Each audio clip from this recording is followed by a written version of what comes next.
let's start with, let's just go down and quickly, just give us a couple of minutes each. I mean, this one has so many nuggets of knowledge, and we won't even have enough time for it today. So what are you passionate about? What are you like? I definitely want to speak this into you today. We won't have enough time today, but luckily you gave me some time for a keynote tomorrow. Yeah, so that's thank true. you, That's right? true. Okay. So one thing that I've really as I've transitioned out of the classroom into my new role, really studying workforce data that exists right here in Idaho. So having an opportunity just this morning online, recognizing there's almost 26,000 job openings throughout our state.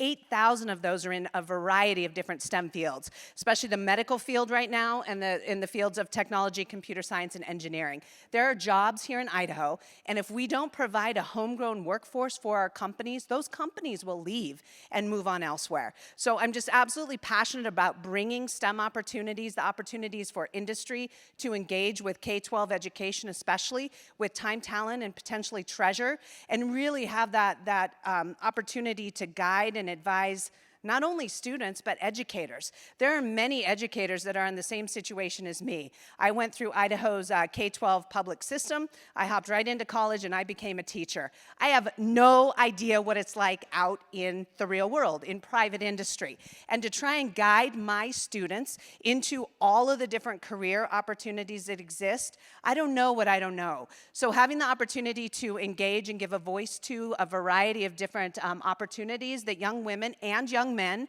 can pursue right here in Idaho is critically important. And I think that's an important piece. The work we do isn't to get young men not to go into STEM. Young men need to go into STEM at the same rate that they're going in today. Some of these job gaps could be closed if young women went into those professions at the same rate as young men. So that really is where my passion lies, trying to give the children of Idaho an opportunity to find education and to enter the workforce potentially right here in Idaho. Yeah. Thank you for having us. My name is Nila Muhammad Musa, but I usually just go with a shorter name because it's easier to say for people. So I actually have moved to Boise in 2008. My family relocated from Moscow, Russia, but I was born in Afghanistan. So being born in a war-torn country and at the age where I was able to go to school, there was a civil war in the country and all of the schools closed. Like you hear about, oh, all of the girls' schools closed, but my brothers were not able to go to school either.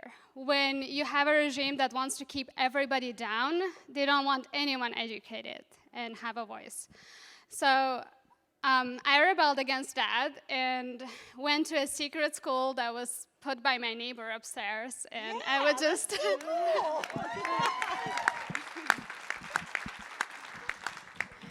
And my family has given me way too much freedom. I was complaining at work yesterday that I should have been more monitored as a kid. And so that scares my managers. I work at HP right now. Before that, I worked at Clearwater, and I also teach a class at BSU.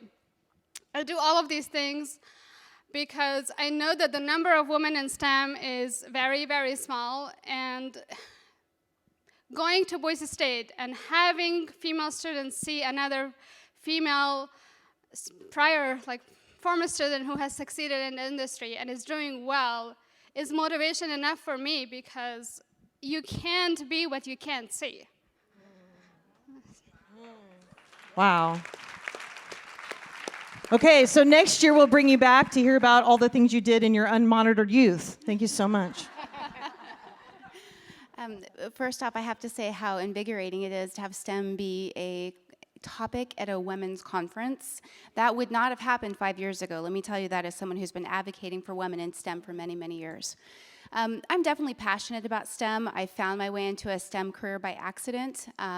But what I'm really, really passionate about is equality and opportunity. And let me tell you what that means to me. I dream of a world where women aren't compensated at a rate of 20% lower than men across all industries. I dream of a world where women have a seat at the executive table, on boards and in senior management level positions. Let me tell you what I think is the lowest hanging fruit for us to get there, to get women into STEM jobs. We're winning in some ways. Women exceed the number of men in careers like nursing, which is a STEM position, website development, system administrators. Unfortunately, many of those jobs pay less than some of the high-paying STEM jobs where there's a huge disparity. In fact, less than 25% women in many of the engineering fields. That's a problem. And so as we think about strategies to get wages up, to get women into livable wages, and to have a seat at the table, we got to get more women into STEM careers. Quickly, I fell into STEM. I worked my first 15 years in talent acquisition and HR, my last job being the HR manager at Idaho Power. As I worked really hard to get into that position, I also looked up, and what I saw was one executive seat over all administrative services for our company. One executive seat for women, generally speaking, in careers in marketing and HR and finance and accounting, all really important jobs. The rest of the seats at our executive table were all in STEM careers. I made the transition in 2014 to move over to construction and engineering. They haven't kicked me out yet. But you guys, within 1 year of being in a career field like that, I had an opportunity to move into senior management in my organization because there wasn't enough diversity in thought at that level. And they saw me as having different ideas, different thoughts, and somebody who could really move the organization forward.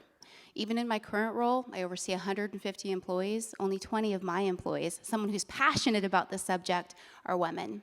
Why? Because there aren't enough women pursuing STEM careers. That's something we can all change. This group can change the world. We have to tell our daughters, our nieces, our granddaughters, the women we're mentoring, that there's a seat in STEM for them too. That's right. Thank you. Okay, my name is Lori Anderson, and one of the things about being on such a fantastic panel and being at the end of the line is that they've said all the really great things. So I'm going to change up a little bit what I thought I was going to say. I'm actually what I call a repurposed mechanical engineer. I do STEM education now, and I came to being an engineer because, as my parents would have told you, if you tell me I can't do something, I'm going to do it anyway. And my whole life started with I showed up for Little League tryouts and was told that girls weren't allowed. I got a job in high school where I was trained to do a certain part of the job, and I was told, sorry, the girls aren't allowed to go out and be on the survey crew. So what I did then was look around for a job that took women and men alike, so I became a wildland firefighter. My mom really wishes that I wouldn't have done that. But it was a great thing where I believed that I could do it, and there was an opportunity open for me to do that. So when I went to college, by the way, firefighting was how I paid for college. So when I went to college, I chose mechanical engineering, and believe me, there I was one of the only women in any of my classes. Our Society of Women Engineering group had very few, but we were a mighty crew. But the biggest thing that I saw was that I believed in myself, and I found people who believed in me. When I came across professors who didn't believe in me, specifically because I was female, I moved on and had to have confidence in myself. I graduated from college, I moved to Boise, Idaho, and unfortunately it was 35 years ago, when women engineers, especially in the mechanical engineering field, were not exactly accepted. I had a lot of doors shut in my face. Some of them shut right after I left, right after I left the interview, right after I left. And that to me was unacceptable because I knew that I was just as capable as anybody else for a job. And I worked as an engineer alongside many great people, and the main thing that I saw about that was empowering was to be in a group where nobody saw, oh, here's a woman in the room, where I could be at a team where everybody was equal. And that's the best thing that you can find. So the biggest passion that I have right now in my job, where by doing STEM education and STEM career awareness, I help students, women, men, young kindergartners up to high school kids, college kids, believe that they can do it. Like you said, you can't be what you can't see, but you also need to believe that you can do it. And everybody can have the ability, and it's just the courage and the confidence to be able to do it. And that's really what I'm passionate about by doing STEM education.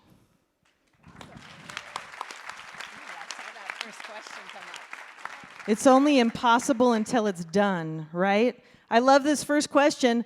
What the heck does STEM mean, ladies? So STEM stands for science, technology, engineering, and math. There is a discussion, why don't you add the A to STEM and make it STEAM? Sorry.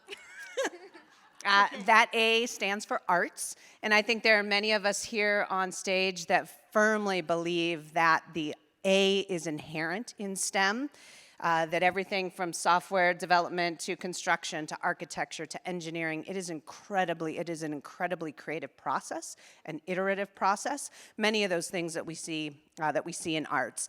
There are some that would like to add humanities and reading, and then the word becomes hamster. And by the time we get to hamster, I want hamster. That's awesome. I sort of say we'll never be the Hamster Action Center, but hamster is school, and we definitely need to ensure that there's robust opportunities for all of our students. Hamster or STEAM or stream or STEM or whatever you call it. Sorry, I'm going to have to recover from that one. That's awesome. What advice would you give to parents to encourage STEM at home, especially when the child is much smarter than the parents? That would be my children first. Absolute sure. Who would? I handed that to Lori because I taught Lori's son, and I'm not saying that her child is smarter than the parent, but I did teach her son, and he was absolutely amazing. Yeah, they are smarter than us. We have an interesting household. The advice I would give is not to push it on them, right? I mean, I think some parents think, oh, STEM is the latest, greatest thing. You have to do STEM. You have to go to this STEM camp. You have to do this specific thing. Oftentimes, you'll find that they're sort of, oh, yeah, I don't want to do it if you want me to do it. Just explore with your children. STEM is so many more things than the robotics camp, although those are very cool. But sewing is STEM, right? Cooking is STEM. Biology, anything to be exploring. Go for a hike. My kids will tell you that we did drill down on every wildflower on every hike. By the time I'm thinking, okay, I'm pretty sure they're not going to be botanists.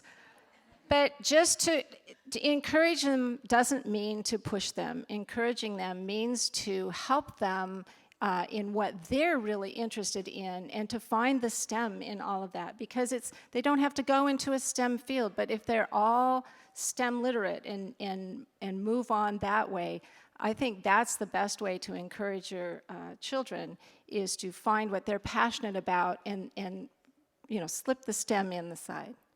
Slip the STEM in. Just do it. Anybody else? Anybody else want to tag anything onto that? Does she cover it? I'll just add one thing really quick. I think even as parents, we create unintentional biases at home with our children. Instead of buying children often what they're interested in, we get the girls the dolls and the boys the tractors. My daughter's favorite toy is her John Deere tractor. She's 2. Yesterday. But I do think that there are a lot of ways for us to open up just curiosity at home, and so I think that's what I would encourage, and what we really try to get into the schools from a employer level is just encourage curiosity. We all have the opportunity to change the world. STEM's just one of those areas, but I think encouraging curiosity is my number one suggestion on that. Fantastic. How can we best prepare our youth for STEM opportunities in grade school to set them up for success in their adult years? Okay, I think Angela is a lot more equipped to answer this, but I'm just going to give my perspective as a kid.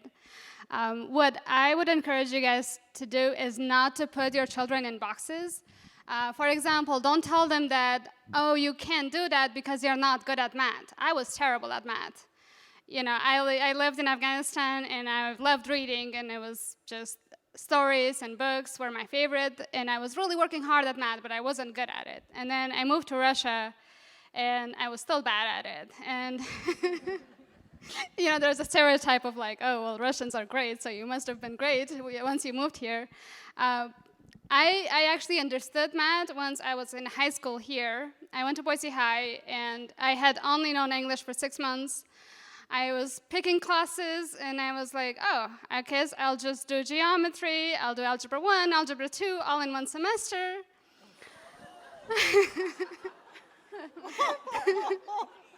And it wasn't that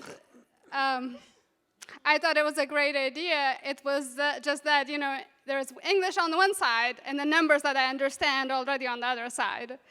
So it really helped me get the bigger picture once I saw them all together. And I really appreciate that my counselor didn't just look at me and say, you're insane. He just let me do whatever I wanted. So yeah, don't tell your kids they're not going to make it because they're not doing some worksheet properly. And just to add to that really quickly, I think another thing that work that we're trying to do is to provide opportunities for training and resources to educators. And I use the word educator very broadly, right? We know that, that our children have teachers, traditional teachers. Formal education is critically important, and making sure that even our elementary and, can I say preschool? Yeah. Early learning educators, making sure that they have the resources You can and say training. preschool, you just can't say the F-bomb. That's fine. I got a list of things I couldn't say. I don't know. Okay. But anyways, making sure teachers have the training and resources they need for formal education, but recognizing that today's children, today's youth, they actually spend about 80% of their time outside of a formal classroom setting. So that means working with out-of-school educators, with preschool providers, even with parents. So giving them tools and resources and language and words that they can use with children that are age appropriate is one really important piece I think that we're working on. And just recognizing, as Lori said, don't force it. STEM is all around us. You're breathing air today, and these lights are on because of STEM. I love that. You know, there's something that works with children, millennials, me, maybe you as well, because of the rebellious, you know, you're like, somebody should have kept a hold of me. But it's enroll, don't control. People don't want to be controlled. They want to be empowered, educated, and enrolled for opportunities. For Angelique, starting with your career at Idaho Power, you were fairly young in your career. What do you think are or have been the challenges you've experienced as a young and attractive woman? You're very adorable.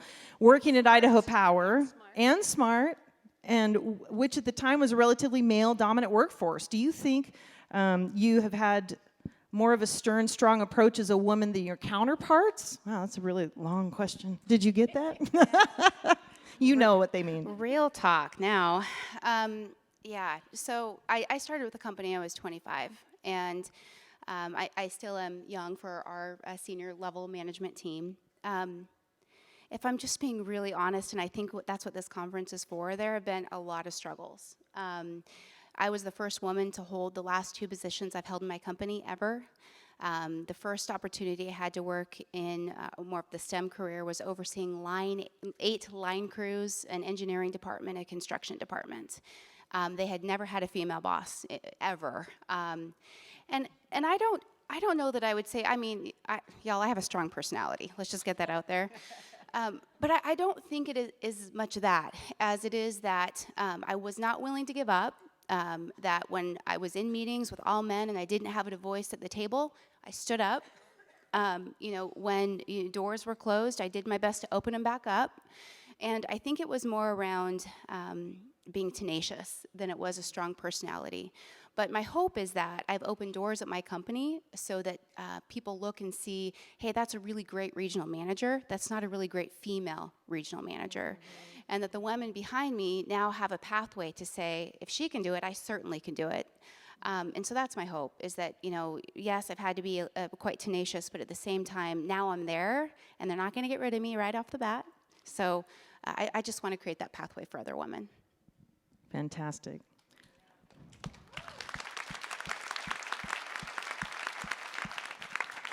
For our local non-STEM businesses and organizations, how can we get involved? Sponsorships, partnerships, hosting events? This is a good one. Angela's like, oh yes, you can.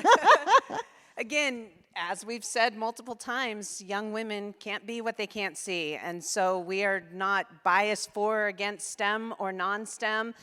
There are a lot of opportunities that we are creating for businesses and industry to engage. We've got an online mentorship portal where you can mentor from the comfort of your own office.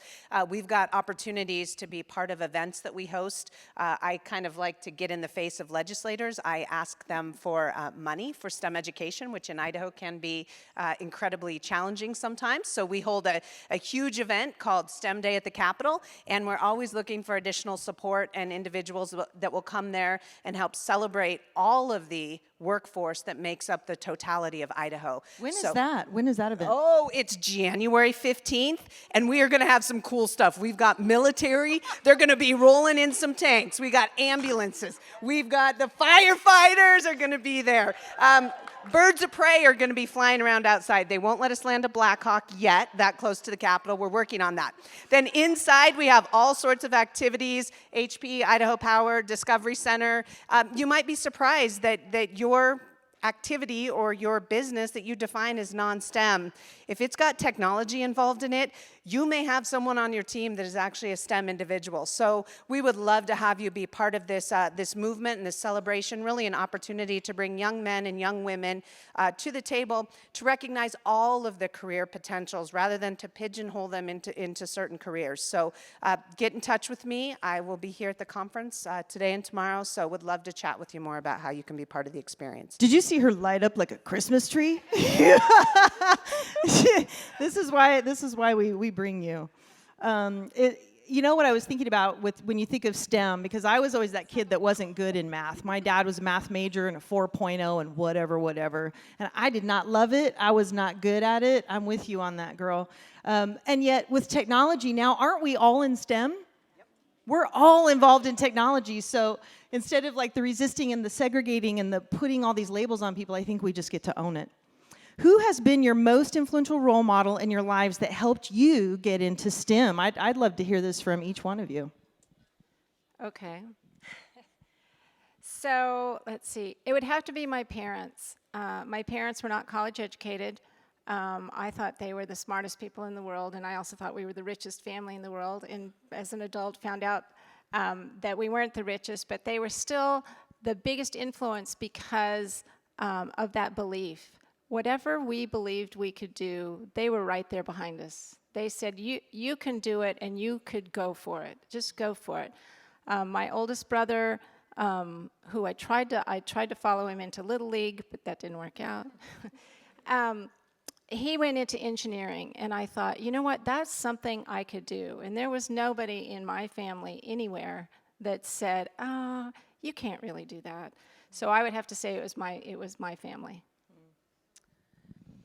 Well, I fell into this on accident, but I'll say two things. One, I was raised by a mostly single mom who worked her ass off her whole life, and so I just learned that if you sit in a room and you work really hard, good things will happen, which is kind of how I fell into STEM.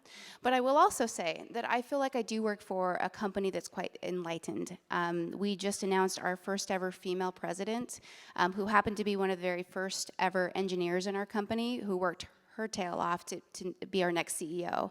Not many energy companies in this country have a female CEO, so I feel very lucky to work for that company. But but I have had throughout my life women who were trailblazers who just got to work and got things done, and you know, that's who I want to be. I want to get to work and I want to get things done too. I would also like to say it's my family and my parents, my mom most importantly, but along the same lines, I want to say it's all the teachers and educators who didn't doubt me and didn't say that you can't make it. In high school, I was actually thinking about social sciences for college. And I had a career counselor who said, hey, there's a scholarship at Boise State available for engineering. You should apply for that. And that was the most important decision I made in high school. I applied for it, I got it, and I'm like, okay, what do I do now? So which kind of engineering should I select as my major? And I go through the list, I'm like, building things is fun, I'm gonna major in civil engineering. And that's what I picked. There's a story behind how I switched and got into programming and computer science, but it's all the people who believed in me and didn't say no or didn't freak out when I said, this is what I'm going to do. That's awesome. So mine is my dad. Ever since I can remember, he has been just my rock solid, amazing father that is still a really magical part of mine and my son's life. And so from that, at a very young age 5, I was in gymnastics and soccer, and I get kind of sweaty. Obviously, I spit a lot too. And I went to my dad and I told my parents, I'm cutting my hair off. It's going to be short. I can't handle it. So he's like, cut your hair. He's the first one, cut my hair off. The first one I went to the gym and lifted weights, taught me how to shoot a gun and punch a bag and defend myself if someone tried to grab a hold of me. He was a cop, so. Remind me not to make you mad. I'm like, wow. And he taught me how to tinker in the garage and how to rip things apart and build things, how to mow the yard. I mean, all those important skills that oftentimes are deferred to potentially a more male-dominated type society. So my dad's the one that gave me the confidence and the kick-ass attitude to go out and you can do anything, you can be anything you want. Fantastic. How can we get more funding opportunities for STEM into rural communities? Well, so if you are really passionate about funding and about funding education, especially for rural communities, figure out who those legislators are and tell them. Write to my boss, the governor. Let them know about the importance of funding opportunities for education in general, for STEM education. I go to battle every single legislative session talking about the importance of equal opportunity, about equity, about the need for rural communities, educators, as well as parents and students to have the exact same opportunities that are available to those students in the Treasure Valley. Right now, my son's lucky enough to go to Renaissance and be taking an engineering class. Engineering throughout our entire state, there's about 5 districts that are large enough to offer a class. Sure, you can take engineering online, you can take sciences online, but actually having an experienced individual in the classroom is critically important. So really, from my perspective, that outreach, the capacity that you all have to reach people that are deep pockets and funders, they're using your taxpayer money, and if you would like to see that directed to rural STEM education, I would encourage you to reach out to them. And then we have some other amazing businesses that do a lot of engagement and do provide funding, so I'll let them chime in. Everyone from I would like to say one thing on this. Yes, through funding, through legislature, we can make a lot of change in the STEM area, especially in rural communities. But if I could put a plug in just for a second for career technical education in our rural communities. Now, here's the cool thing about career technical education in our workforce centers. Industry can fund this stuff. So if you happen to be an employer or an industry member in a rural community, I'm going to ask you to step up. Spend some time at your local high school, your local junior high school. Look at ways that you can fund specific programs that would benefit your business. One area that we continue to be behind on in our state is CTE, career technical education. So that is another great way to get kids hands-on learning that actually helps them reach some form of career potential, particularly in rural communities where they might want to stay and not move away. So CTE. Yes, absolutely. The one thing that I'll add to that is that when we look at sponsorships in rural communities or any communities, a lot of times we think, okay, it has to be the $5,000, the $10,000, the big donors. It doesn't have to be that. In a rural community, you can find the small businesses that would be really happy to sponsor something at this school. And beyond just financial sponsorship, mentorship, like Angela was talking about, go into your local school and find out, maybe you could have an apprentice, maybe you could have an intern. It just gets back to they can be what they can see. If they can see a place for themselves and where they need to go in their education and what they could do in your business, then that's just as much a sponsorship as if you give them a financial sponsorship for some equipment or maybe some in-kind or something. There's a lot of different things that can be more creative in rural communities as a way to sponsor or to help out in the schools. 5 years ago, we had no idea about some of the jobs that are very important today. What are some potential STEM jobs that you might see on the horizon from your specialized perspective? Give us the crystal ball, ladies. That's a tough one because now I don't have a crystal ball. But I can tell you guys about a few job descriptions that are available right now, and they're high-paying jobs. So programmer, computer scientist, software engineer, software designer. And if all of those sound really, really scary, I would encourage you to start as a QA analyst. So if you are into breaking things and you love breaking things, we're always looking for testers to test the software. So you have to just sit there and click around and break things. We're good at this. Another job is product manager. So you have enough technical skills and a lot of people skills because we're all women, and we are really, really good at empathy. So you can take the requirements from the business and really communicate that clearly to the engineers. And that is called usually product manager or just a manager. There's lots of jobs in STEM where you don't have to be a computer scientist. You don't have to have a math degree. Along the same lines, one of the reasons I believe it's really, really important for people to go into the STEM is to really fight against the pay gap. I clearly and openly tell my students, like how much is the starting salary at X company. And I can tell you guys that for somebody graduating from Boise State right now, interviewing at any company and getting initial offer, it starts anywhere from 80 to 85. So $1,000 per year. And I believe that's one of the best ways to close gender pay gap is by women aiming for high-paying jobs. Yeah. We talked about this. I actually want to hear what she has to say on this. We had lunch the other day, and you brought up something that I had never thought of before. Will you share that? You know what I'm talking about. Angelique. Yeah. So in my HR career, I spent a lot of time studying and ensuring that the companies I worked for didn't have discrimination in their pay. And if you take nearly any organization throughout the state, even organizations who have a CEO who's a female, you'll still find a pay gap. And ladies, we have some onus in this. Let me tell you why. We do not negotiate like men do for ourselves in salary.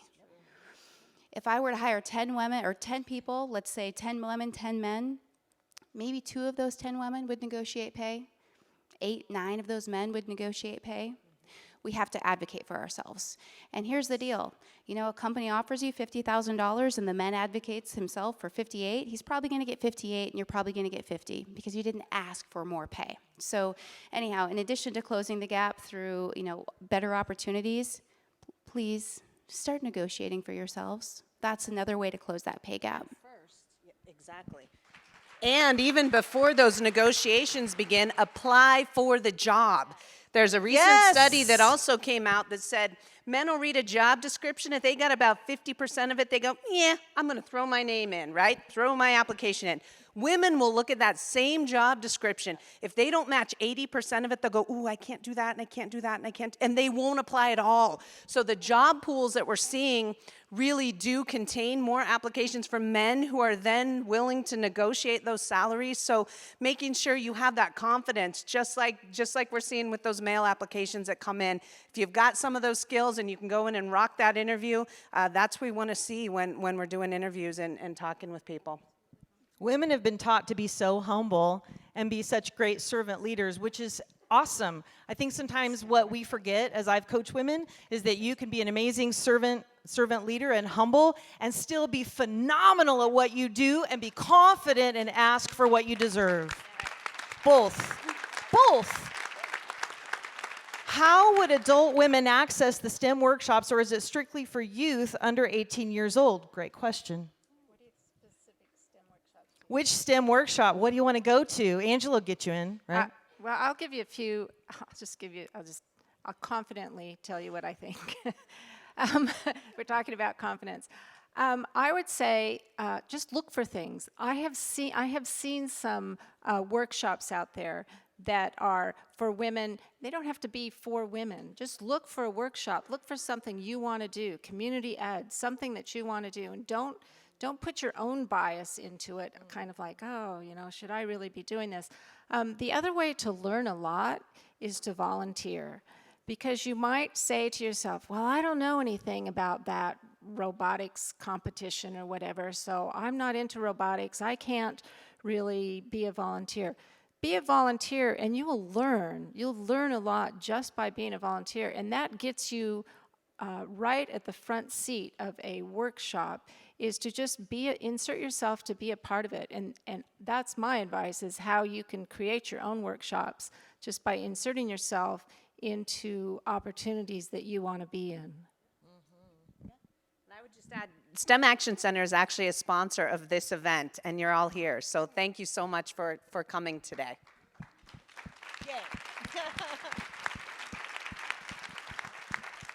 But yes, you don't get if you don't ask, right? You see a workshop? Ask. Can I go?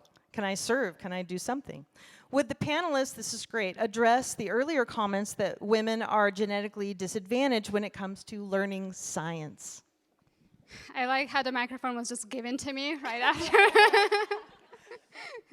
How many of you guys heard about the Google memo? One person?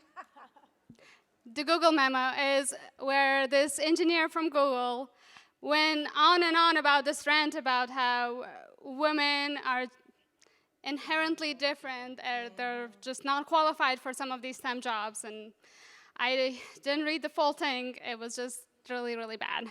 And he still doesn't have a job. He got fired, still doesn't have a job, so.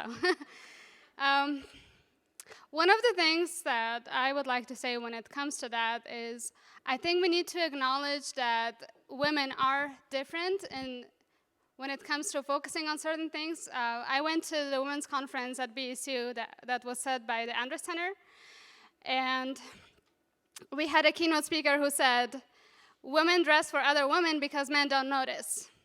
So yeah, it is true that women are interested in beauty and sophistication that men just don't see. So in a way, we are better.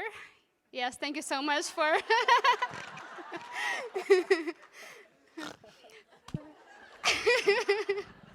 So I'm going to address it by saying we're better. Hey, to be fair, some men notice, yes? Yeah. To be fair, yeah. Some men knows. My husband is more organized than I am, so I would be a hypocrite if I said that. So I think instead of debating all those things, we just want to tell ourselves that we were all created equal. Even if we're given a different set of cards, we were all created equal, and we all have the same potential. And as a woman of color and a Muslim in a mostly, non-diverse state, and also in Russia, having faced many discriminations and racism, I always had to remind myself that I am capable just the same. I was given the same brain, I was given the same blood, the same vision, and I can do whatever I want. So.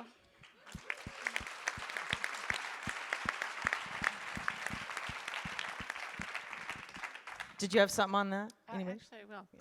Yeah. So it's an interesting, yes, I read the whole Google memo and from the former Google engineer. The former. Former, right. But I think we do all have to look at the difference, that there are differences. And Angela, being a teacher, knows that there are different learning styles, and it doesn't have to necessarily be gender-based learning styles. There are different learning styles. But the first thing you see in a classroom is that generally most of the little boys learn best kinetically, or kinesthetically, which means they're running around, right? They're going crazy. And the girls are able to focus more. These are just right, yeah. So these are generalities. But what you see if you look at the statistics of testing is that the women testing higher in sciences. They're testing higher in math. They just released, is it a NAEP test in engineering and technology? And guess what? The women tested better. So there are differences. I think it's a false narrative to say that there are no differences. There's absolutely differences, but they don't have to be gender-based. They're cultural-based. They're experientially based. Everybody has to bring, and that's what's great about diversity, right? Because everybody brings their diversity and their story to the table. And sure, some people, I'm good at math, you're not good at math. It's all different experiences that are there. And so we have to recognize that there are differences, but what comes out at the end has to do with what you do with your differences and how you apply them and the confidence that you use to get where you need to go, I think transcends the differences, because we have to embrace that there are differences rather than just say, oh, there aren't any. Agree. How are we as a community re-educating men in leadership in Idaho to better support women in STEM careers? I wouldn't mind saying something on this, and I'm going to take a slightly different path on it. We need to start as women supporting one another. I have managed teams largely of women. I've managed teams largely of men, and I have found that women create barriers for each other equally to men creating barriers for us. And so my personal opinion is if we could align on the fact that authority is authority, whether it be male or female, and if we could align on the fact that we're lifting each other up instead of holding each other down, I think that would make the biggest change. But that all being said, I think events like this are doing exactly what that question asked. Women need to feel empowered to know they can do absolutely anything. And then guess what? There are enlightened men in this world who will say, I want the best candidate for the job. I want diversity in thought. I don't want to surround myself with people who think just like I do. I want some diversity of thought on my team. And so guess what? That really qualified woman, she adds that to my team. So that would be my answer, is I don't think men are holding us down as much as we're holding each other down.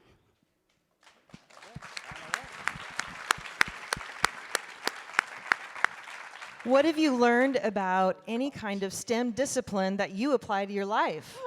Well, all the 1,900 things you mentioned already. I'm just going to say I'm a microbiologist by training, which means I have some very strange and bizarre habits. And if you need hand wipes or disinfectant, there's a reason I couldn't teach elementary and I preferred high school and college, because elementaries want to love on you a little bit much, but so for me, being a microbiologist has led me to see the world very, very differently. But you're the one spitting on the microphone up here. That's because of the size of my teeth. So I have to tell this. We did this speaker rehearsal. And I just asked everybody spontaneously to tell what their spirit animal was. And I would like for you to share with them what your spirit animal is. Okay, my spirit animal is a walrus. and no, the reason it is, my maiden name was Wallace. And in second grade, I had big glasses, those 1980s glasses, thick as a Coke bottle. And the only teeth that I had were these two front teeth, and they were about this size, right? And I'm about 4'2", 80 pounds of power. And so I got the nickname Walrus, which people that called me that, young men, live to regret that. I did a lot of X's and O's at school. So yes, my spirit animal. What's an X and O? Well, when they keep you out of recess because you've done something naughty, like push someone down or kick them because they were making fun of you, you do X's and O's for lunchtime. Yeah, so my spirit animal is a walrus, and I've come to absolutely embrace that now, because I think that helped me recognize an inner power within myself and a confidence that, I used to look at that and think, oh man, that's awful, and now I'm like, you know what, I am a walrus, and I'm going to live like a walrus.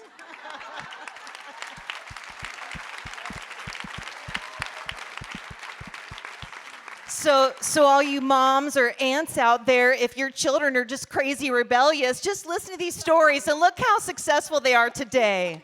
Your kids are going to be okay. Here's the next question. I've spent the last 8 years trying to explain, oh gosh. Okay, sorry. That Common Core math isn't all evil. I know this is a polarizing topic. Just breathe, everyone. We're going to be okay. That mathematical thinking and helping kids understand numbers is an amazing gift. How do you help people understand the changes of how we're teaching STEM?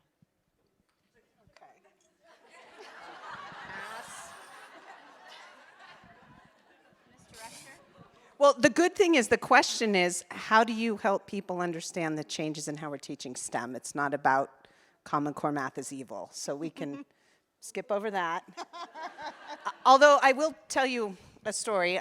So I used to work for State Department of Education right around the time that math and ELA were changing, and we had a panel, and we had people in the audience, and we were getting feedback. And so I had a parent, female, stand up and say, "Why are you teaching masturbation in math?"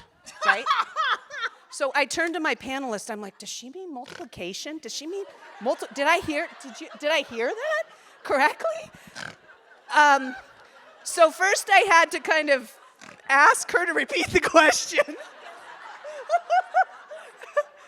And so she said masturbation one more time. And really, I had to say, have you read the standards? That's nowhere in them. And so, that I'm aware of.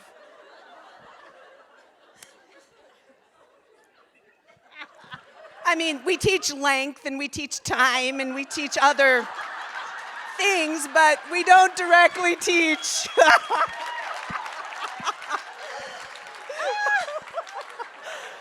So what you're saying, Angela, is everybody that has sex is involved in STEM. Yeah. Sponsors, I'm sorry, this is unscripted. Now I've completely lost what the original question was. We'll bring it back. We'll bring it back. Okay, there we go. Okay, question is back on. But yes, I think encouraging and working with people. The exciting thing about STEM education that we really do get to talk about if people take time to actually read the standards, or at least look at what words are in them and what are not, is STEM is hands-on, it's engaging, it's problem. Okay, I'm gonna go ahead and pass this question over to Lori.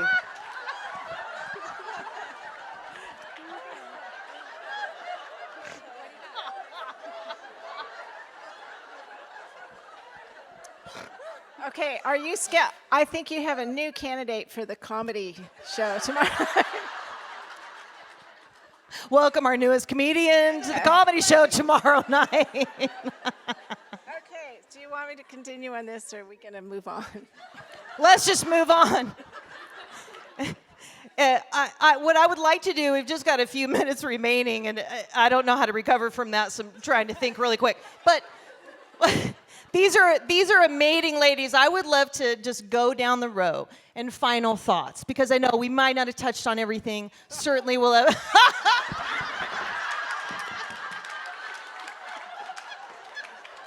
We'll start on this end.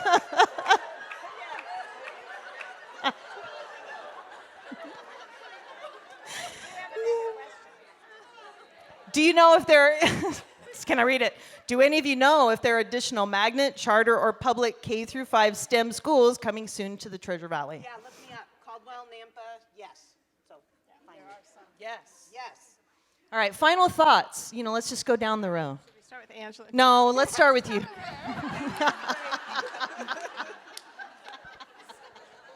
Okay, so final thoughts. The theme that I think you heard from everybody is it's not necessarily about aptitude. It's not necessarily about, there are a lot of things that it's not about. It's about opportunity, but it's also about confidence. I do a multitude of different programs in STEM. Yesterday I was with second graders exploring the wonders of oobleck. If you don't know what that is, it's a lot of fun. But it's all about getting them excited about science. Next week, I'm going to be part of just an incredible opportunity for young women. This will be held out in Canyon County. It's called Tech Girls, and there'll be 300 8th grade girls there, and I'll be leading workshops in engineering design. And while that's a very specific activity and a very specific aptitude, something that we're teaching them, the main thing that I try to instill in young women and anybody, any students, is to be confident. To be confident and take your place at the table, make sure you're heard, whether it's in STEM or whether it's in whatever you decide to go into. And that's been, I think, the key here that we've talked about, is it's all about confidence. And learn these things, understand that you can know these things, and you can do it, and you can apply it. You don't have to be the smartest person. You don't have to be the most in-depth person. But with confidence, you can really do anything. And that's what my passion really is in STEM education, is to help students find their passion and help people find their passion in working with students in STEM.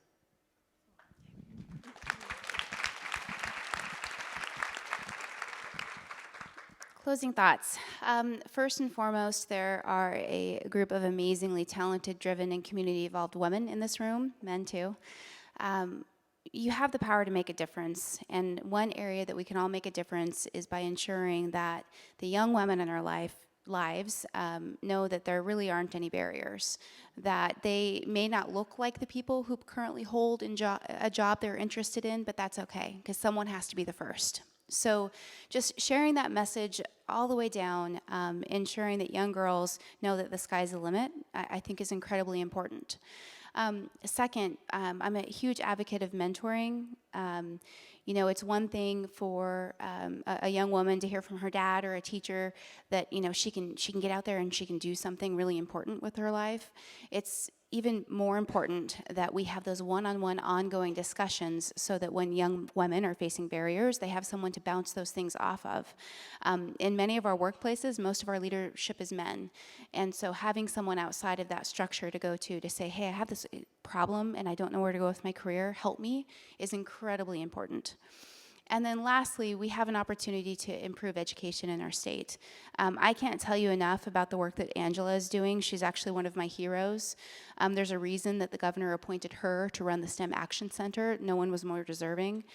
But there's really important things going on across our state around in better education for our students. If you're not part of that dialogue yet, become part of that dialogue. It's not just about funding. It's about industry support. It's about early childhood education.